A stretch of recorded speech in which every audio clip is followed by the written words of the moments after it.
ए हेर त रिङ्गै रिङ्गै ल्यायो तिमीलाई सोलुखुम्बुको 3 पाने रक्सीले। नमस्कार, म तपाईँहरूकै अर्गानिक भिडियो प्रस्तुता सङ्गीता। म आज पनि मेरो सानो अर्गानिक भिडियो लिएर हजुरहरू सामु आइसकेँ त। म धेरै 1 महिना लगभग भयो हजुरहरूको सामु भिडियो लिएर नआएको। बिचमा शारीरिक समस्याको कारणले गर्दा मैले तपाईँहरूलाई मेरो सोलुखुम्बुको अर्गानिक भिडियोहरू हजुरहरू सामु पुर्याउन सकिनँ। त्यसको लागि हृदयदेखि नै माफी माग्न चाहन्छु। मैले चाहिँ आज सोलुखुम्बुको चिसो ठाउँमा अर्गानिक रक्सी पकाएको भिडियो हजुरहरू सामु राख्दैछु। मैले चाहिँ यहाँ हाम्रोमा रक्सी कसरी पकाइन्छ, रक्सीमा के लगाएर पकाउने, कस्तो भाँडामा पकाउने भनेर सबै लगाएको छु है त।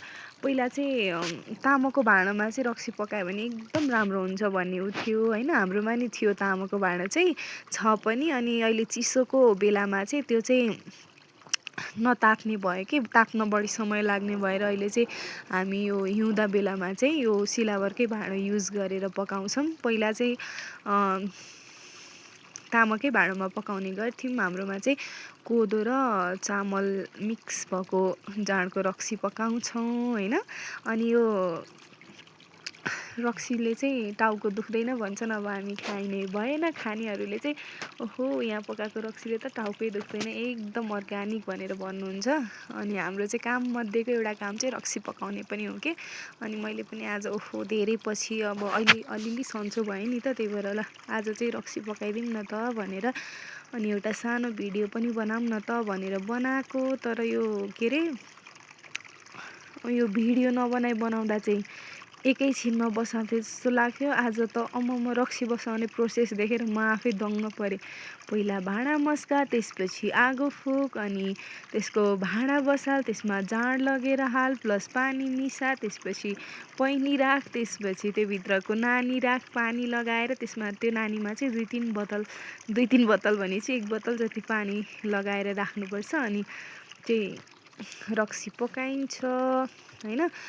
3 पाने चाहिँ होइन, खासै यो चाहिँ 5 पानको रक्सी बनाएको मैले। अब चिसो छ नि त, अनि बसाएपछि एकैचोटि पकाउने, धेरै निकाल्ने भनेर 5 पान बनाएको मैले रक्सी। अनि आज चाहिँ खासै दिनमा केही गरिनँ, यही रक्सी पकाएँ। अनि रक्सी पकाउँदा चाहिँ एकचोटि पानी तातेपछि चाहिँ अर्कोचोटिदेखि चाहिँ तातै गर्छ कि एकछिनमा निकालिराख्नुपर्ने। निकाल्यो फेरि लगायो, निकाल्यो फेरि लगायो, 5 चोटिसम्म त्यसो गर्दा त बसाउनु भन्दा नि पानी निकालेकोले धौ हुन्छ। अनि तपाईँहरू कहाँबाट हुनुहुन्छ, के गर्दै हुनुहुन्छ, तपाईँहरूको ठाउँको बारेमा पनि कमेन्ट गर्नुहोस् है त। प्रायः मेरै आफन्तहरूले भिडियो हेर्नुहुन्छ। मेरो आफन्तहरूको बारेमा त मलाई सबै थाहा छ। अनि अरू जो मेरो नातेदारभन्दा बाहिर हुनुहुन्छ उहाँहरू कुन ठाउँबाट हुनुहुन्छ, अनि आज के गर्नुभयो भनेर कमेन्ट बक्समा छाडिदिनु है त। मेरो भिडियो आज एकदमै लामो भइरहेछ होइन, मलाई भोइस ओभर गर्न झ्याउ लागिरहेछ कि। अनि यो चाहिँ मेरो लास्ट पानीको भिडियो हो कि क्या हो। तातो पानीमा नुहाउने भए चाहिँ हाम्रो घर आउनु है त। आज चाहिँ ओहो तातो पानी यतिकै गइरहेछ। जाडो महिनामा तातो पानी पाउनु भनेको त स्वर्ग जानु हो नि त। सोलुमा त झन् यति धेरै चिसो छ। दिउँसो त घाम लागेर ठिकै हुन्छ, दिउँसो घाम लागिरहेछ, बिहान बेलुका त ओहो पानीले चिमोट्छ हौ। त्यस्तो थाहा छ पानीले चिमोटेको, पानीले चिमोट्छ हौ हाम्रोतिर त।